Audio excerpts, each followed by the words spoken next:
hasanin wa ambataha nabatan hasana wa kafalaha Zakaria. Kullama dakhala 'alaiha Zakaria mihraban wajada indaha rizqan qala ya Maryamu anna laki hadha qalat huwa min indillah innallaha yarzuqu man yasha'u bighairi hisab.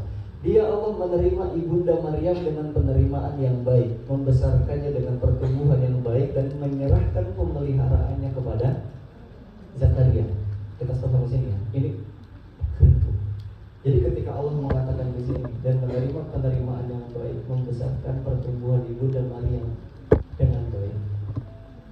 Nanti suatu saat kalau Allah takdirkan kita menjadi seorang ibu, nanti Pak, kalau Allah takdirkan kita menjadi seorang ayah, Allah tuh kayak pengen banget kita membesarkan anak itu sebagaimana kamu melihat seorang petani yang dia berangkat pagi hari, pulang menjelang maghrib, dia nggak peduli hujan, dia nggak peduli badai, dia nggak peduli apapun, walaupun dia tahu padi yang dia tanam hari ini itu tidak pernah mungkin dia panen besok sore, tapi dia tetap berangkat ke sawahnya.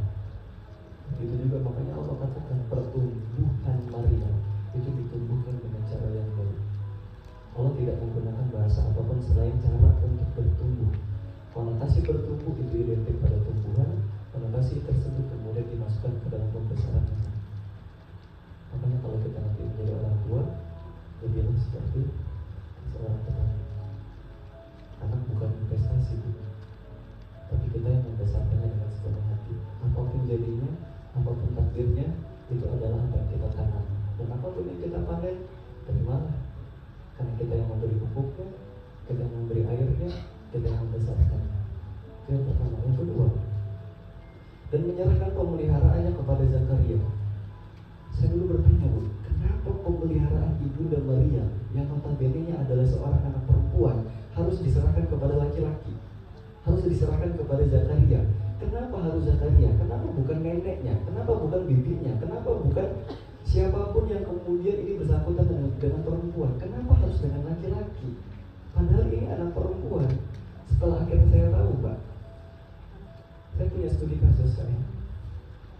Dua hal studi kasus. Kita kalau di Bogor itu punya rumah sehat mental yang udah beberapa pasien keluar masuk, yang kemudian ada beberapa hal saya ambil pelajaran, termasuk diantaranya adalah kita punya pasien, Bu, ada yang usia 20 tahun, usia 20 tahun, seorang anak, Bu, kita ambil dari Lampung, usia 20 tahun, yang kemudian ketika kita ambil dia punya trauma yang luar biasa. Kita tanya, kenapa saya memberikan kehormatan terhadap laki-laki usia 20 tahun? Mungkin itu biasa, bukan